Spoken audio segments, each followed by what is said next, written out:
لله الحمد لله نحمده ونستعينه ونستغفره ونؤمن به ونتوكل عليه ونعوذ بالله من شرور أنفسنا ومن سيئات أعمالنا من يهده الله فلا مضل له ومن يضلل فلا هادي له ونشهد أن لا إله إلا الله وحده لا شريك له ونشهد أن سيدنا ونبينا ومولانا محمدا عبده ورسوله أما بعد عباد الله أولا أوصيكم ونفسي بتقوى الله فإن تقوى الله خير زاد ليوم المعاد.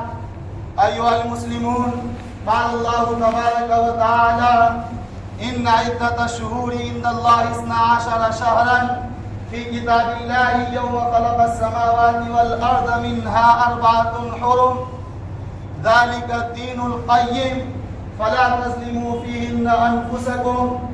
عباد الله، إن الأيام كلها من خلق الله ولكن الله فضل بعضها على بعض ومنها يوم عاشوراء في شهر محرم. أيها المسلمون، قد قال النبي صلى الله عليه وسلم صيام عاشوراء أحتسب على الله أن يكفر السنة التي قبله أو كما قال النبي صلى الله عليه وسلم. أيها المسلمون، إن فضيلة عاشوراء ليست بسبب استشهاد الحسين رضي الله عنه كما يظن بعض الناس، فإن هذا اليوم كان له فضل في زمن النبي صلى الله عليه وسلم، وقد كان رسول الله صلى الله عليه وسلم يصومه قبل وقوع حادثة كربلاء. أيها المسلمون، فالسنة أن نصوم عاشوراء وأن نصوم إليه يوما قبله أو بعده. عباد الله، قال الله تبارك وتعالى فلا تظلموا فيهن أنفسكم فاحفظوا أنفسكم من المعاصي والمنكرات.